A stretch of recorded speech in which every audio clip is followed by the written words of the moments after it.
everyone. Welcome to Anthropology Days and thank you for being here. This is our third year hosting the two-day event where we celebrate humankind throughout time and all its variations.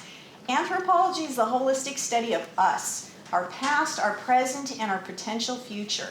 It seeks to unearth the answers to some of our most profound questions and to contribute to a world that enhances the lives of all through the unique lens of our four subdisciplines, cultural anthropology, archaeology, linguistic anthropology, and biological anthropology. Yesterday at the clock tower, we had demonstrations and activities involving atlatl throwing, flint knapping, drones, skeleton, primate, and pottery games, and more.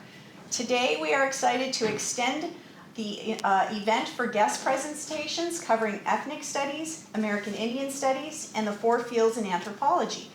From our early forms of ancestors dating back 300,000 years ago, to music, the Mesoamerican underworld, revitalizing tribal languages, Mongolia, Scotland, and the Elephant Forest, and rediscovering indigenous and Latinx baking. Archaeology students will also present their findings on historical beads and the search for MIA.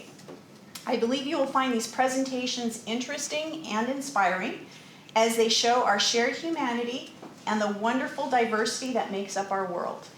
Without further ado, it is my pleasure to introduce our keynote speaker, Lindsay Hunter. She is an anthropologist, science educator, National Geographic explorer, and passionate social advocate. Since 2019, she has served as a community engagement and advancement director for CARTA, the UC San Diego Salk Center for Academic Research and Training in Anthropology. In 2013, Lindsay was one of Rising Stars Expedition 6 Advanced Cave Scientists, or underground astronauts. She was one of the first to excavate the Denaledi chamber, type site of then unknown human relative Homo naledi, within Rising Star Cave in the Cradle of Humankind World Heritage Site, South Africa. Thank you.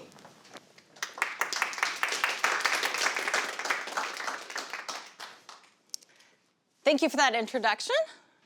So my name is Lindsay Hunter, and I will be speaking to you about my experiences underground in South Africa, as well as above ground, which are some of the most significant for me. And we're live. So, as I stood at the precipice of the Rising Star Cave, squeeze known as the Chute, I was terrified. But it wasn't the 33-foot long length, or the 10-foot drop at the end, or even the 7 to 8 inch pinch point squeeze that gave me pause or nerves. I was just really, really, really hoping that I would fit. I had one job. I hoped that I hadn't been flown over 9,000 miles and across the Atlantic Ocean to literally not meet the job requirements. This is the ad that I was answering that was on Facebook. We don't need to set that up right now. For skinny scientists.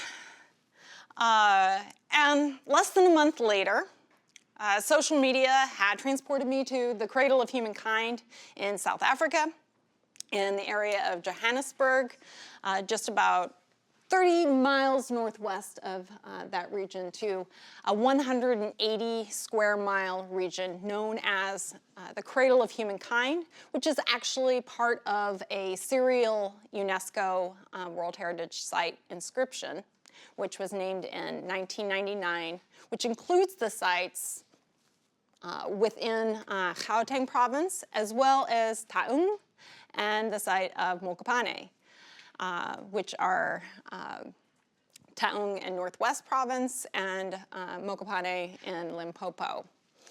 And this encompasses a dolomitic band that runs through the region, adding to that serial inscription. So the locality that I was in is that of Sturfentine Cave. So you can see right here, to orient you, you may have heard of Sturfentine Caves. This is where the famous Ms. Plez has come from. Here we have a site of Kromdraai. We have Swartkrans, which has some of the earliest evidence of repeated use of fire at about 1.1 million years ago. And directly across the road and across from the Swartkrans go-karts is the site of Rising Star. And that was where I then found myself. And this is one of the largest concentrations of early hominins in the world.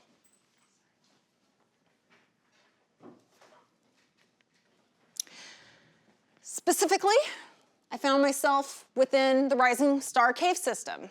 So I'll try to orient you a bit here. So you'll see that this is a complex cave system of which you have many different entrances and exits. It's like a rhizomatic root system. So these are just some of the, no pun intended, roots that have been mapped. And I found myself in a part of the Rising Star Cave that had not previously been charted on any map. And this was not on the known survey and accessible only to the relatively slim and slightly mad.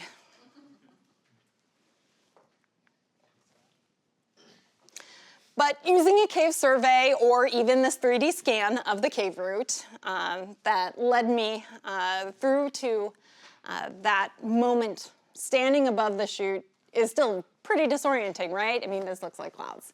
So let me take you the best way that I know, which is to walk you. So the main route is going to begin here at the walk-in entrance. And this is the primary entrance that we used throughout the expedition. And there are other ways into the cave and to the Dinaledi chamber as well. So first you go down this hill, past a gigantic, well, not a gigantic, a nicely sized open room full of porcupine fleas, which are the worst kind. And as you follow through these passages, not long after, you'll find yourself at the first squeeze. This one is known as the Superman crawl. And just as a point of reference, all throughout the expedition, we actually called this the post box, like a mail slip. Because there is another part of the cave that is called the post box, and the scientists had heard from the cavers about the post box, and that had been the name that they had latched onto. And it was only later that they're like, actually, it's the Superman crawl. And they're like, actually, we love that so much better because the way that you go through the Superman crawl is, as the name suggests, one arm raised, one back, on your stomach. You look like you're ready to go. How do you fly faster? You simply dolphin kick with your toes.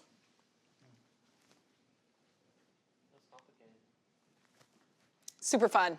A lot of dust in the mouth. So this squeeze then opens up into the dragon's back chamber, which is dominated by this pendant here. Massive pendant of dolomite that fell from the ceiling sometime in the distant past. Fortunately, pretty distant past, although things fall from the ceiling regularly.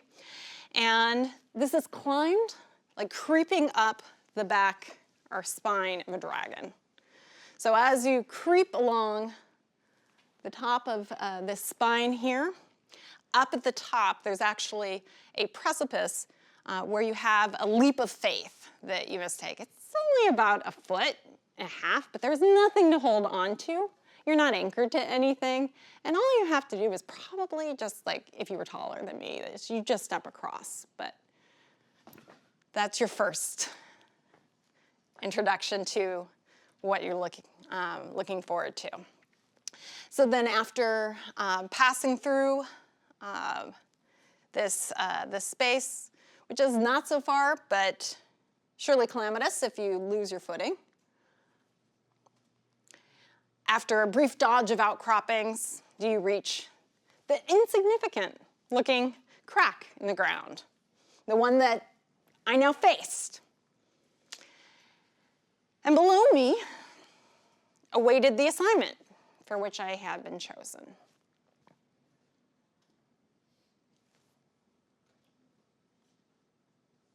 And as I stood on the precipice of the Rising Star Cave Squeeze, known as the chute,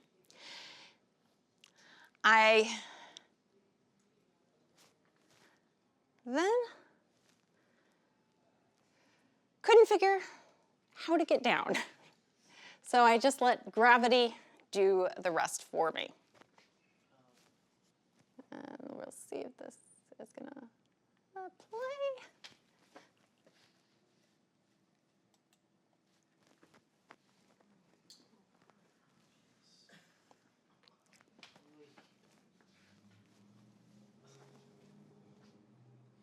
Where's your boots?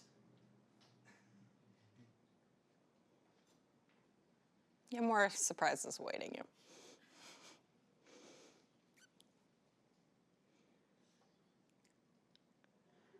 Has anyone seen any of the documentaries or talks about Rising Star? Yes. And seen this cave squeeze before? No, I've not. Okay. Because I think it's only more recently that this has been used as the cave squeeze. This is not the chute. So if you see this, this is not the chute. One thing you'll notice, this is actually my husband, Rick Hunter, who is one of the co-discoverers of Hominoleti. And he has no boots on. He doesn't have his helmet on. This is actually a tighter squeeze in a different cave that you can actually walk around. And this gives you an idea of just how slightly unhinged you have to be a caver, because the entire reason that he went through this squeeze is the same reason that Mallory attempted Everest, because it was there. And that is something that cavers do, and that is what led to the discovery. Is there's a crack. Most people will be like, there's a crack in the ground, and they turn around, and a caver sees a crack in the ground, and they see a portal, and they go down. And Stephen Tucker was the first to go down that insignificant crack and shouted back, "It goes," which is what every caver wants to hear. And at the bottom of the actual chute, there is a 10-foot drop. And so on that evening, of Friday the 13th in September of 2013, they didn't know it was going to be at the end. They had only a few slings, and yet still down they dropped, down the rabbit hole. So I had the very toned down, tame version where my biggest concern could be, do I fit?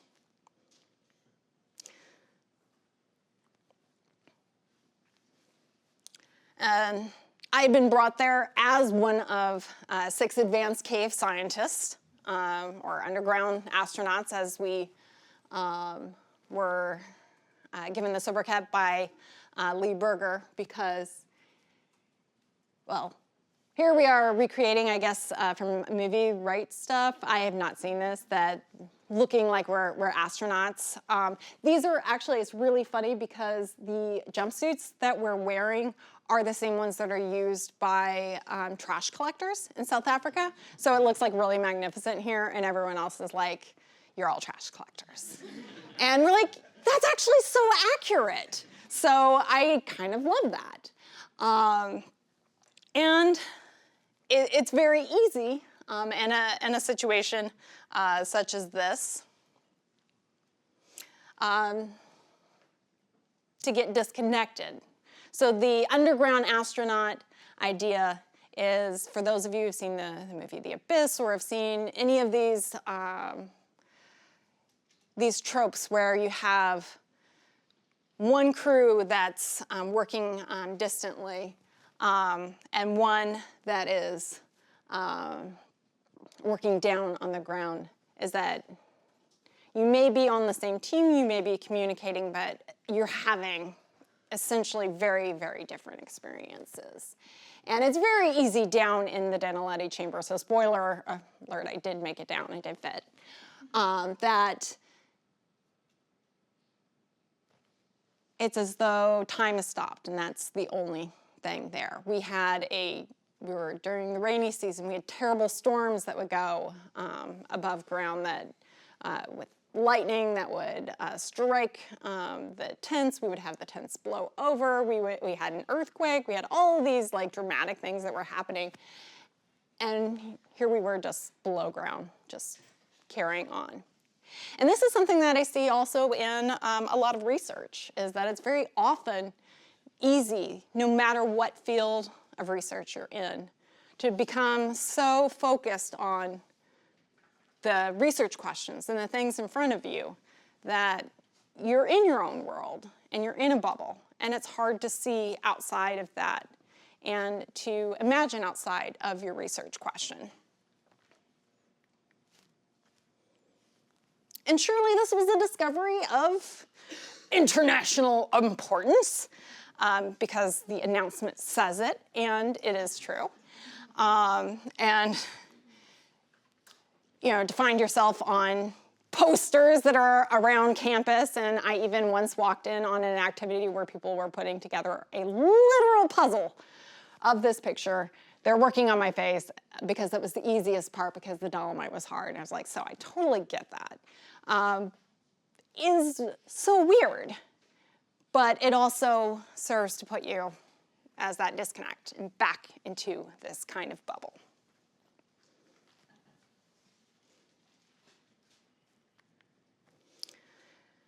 But ultimately, what I discovered is that the whole story could not be found underground, but I did need to look beneath the surface.